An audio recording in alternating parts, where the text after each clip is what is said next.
Eh bien, un grand bonsoir à vous, chers téléspectateurs. Aujourd'hui, je vais vous présenter ce modèle magnifique, incroyable, une grue Lego Technique, bleu, d'un bleu éclatant, magnifique. J'adore les sets bleus.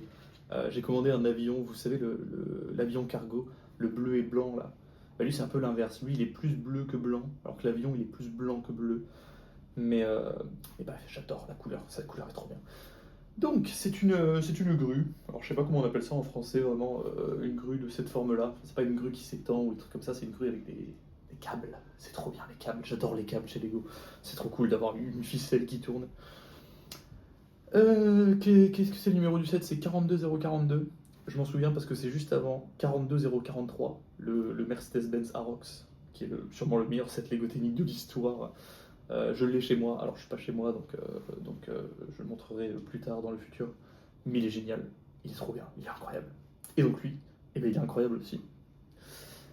Alors, il est sorti en 2015, un truc comme ça. 1300 pièces, 1300 et des brouettes, hein. Il y a une batterie box.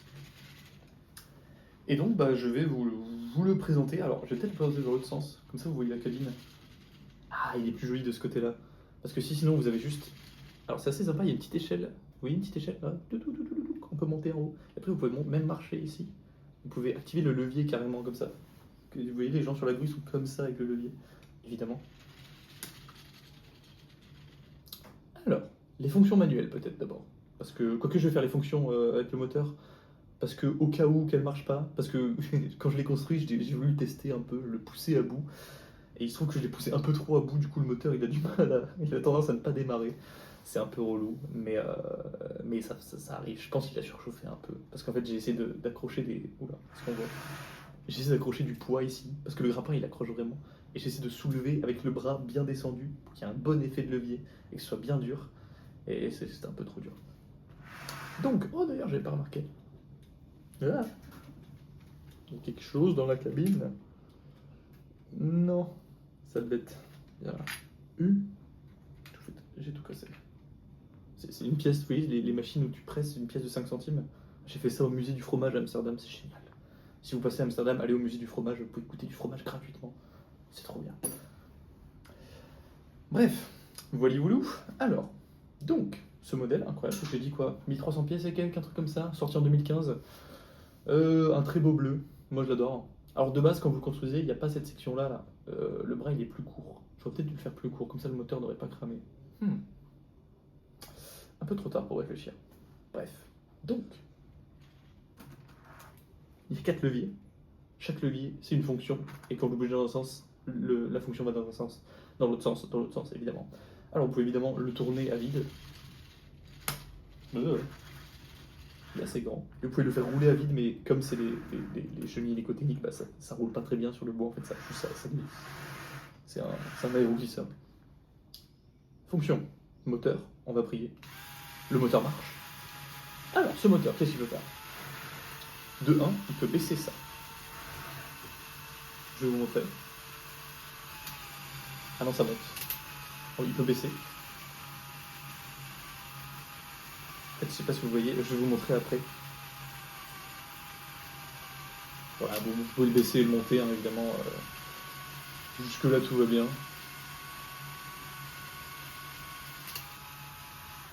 Je vais arrêter le moteur en espérant qu'il reparte. Parce qu'en fait, ici, vous voyez deux bobines, et c'est ces deux bobines qui contrôlent le bras globalement. Et donc ça, c'était la bobine du devant qui contrôle ce machin pour qu'il descende et qu'il monte. Par ailleurs, ce machin, vous voyez pas, mais il y a un petit piston dedans.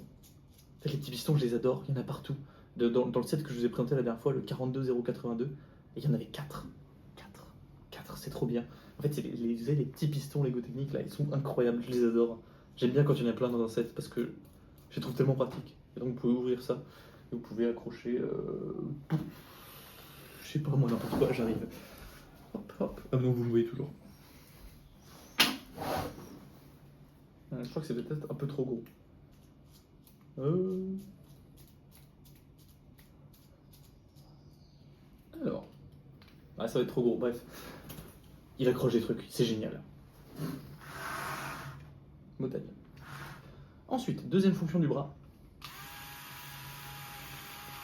Si j'y arrive. Je peux le faire monter. Vous voyez là, le moteur il galère, hein. C'est parce que je l'ai un peu trop forcé, parce qu'il y a trop de poids en fait. Je peux le faire descendre. Et vous voyez en fait la corde elle passe ici là. Et là il y a plusieurs tours pour que ce soit moins dur et pour que ce soit plus lent. C'est génial. Comme dans les arcs à poulies. Voilà, il galère là. Oh là là, il galère. D'ailleurs, je viens de me dire, parce que je viens de voir, en fait, il y a les engrenages blancs, là, les engrenages qui, s'il y a trop de force, ils tournent plus pour pas abîmer le moteur. Mais ça m'étonne que le moteur est grillé. Ça se trouve, le moteur n'est juste pas grillé, il est juste trop chaud. Bah, du coup, il aurait grillé. Ouais, c'est vrai. Mais parce qu'il y en a un en plus dedans, donc je sais pas pourquoi le moteur ne marche plus des fois. Peut-être qu'il marchait plus de base. Enfin bref. Je ne sais pas, mais pour l'instant, il marche, donc je suis très content. Je vais en profiter. Troisième fonction.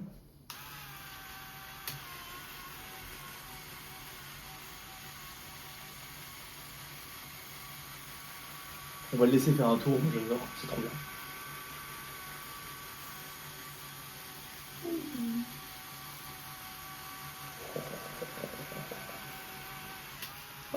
Dans l'autre sens, évidemment, ça marche aussi, hein. Évidemment. Et vous pouvez le tourner à la main. Je pense que c'est quand même plus pratique pour jouer de le tourner à la main. Mais j'adore. Dernière fonction, vous êtes prêts? Vous êtes pas prêts. Vous êtes pas prêts. Sauf si vous connaissez déjà, mais sinon vous êtes pas prêts.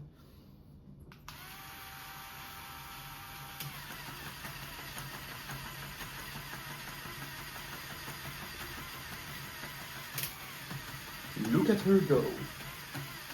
Oh là là. Incroyable. Moi je trouve ça fou. Ça m'ébouriffe, ça m'ébabille, je m'esbobille devant cette magnifique chose. J'adore ces chenilles-là, hein. Je pense que tout le monde adore ces chenilles-là, elles sont trop cool. Bon, le seul problème c'est qu'elles font un petit clac-clac parce qu'elles sont pas très fluides, comme elles sont un peu trop grosses. Voilà, voilà. D'ailleurs, il est inversé. C'est ça le devant, c'est là où il y a l'engrenage. Et moi, ça me fait penser.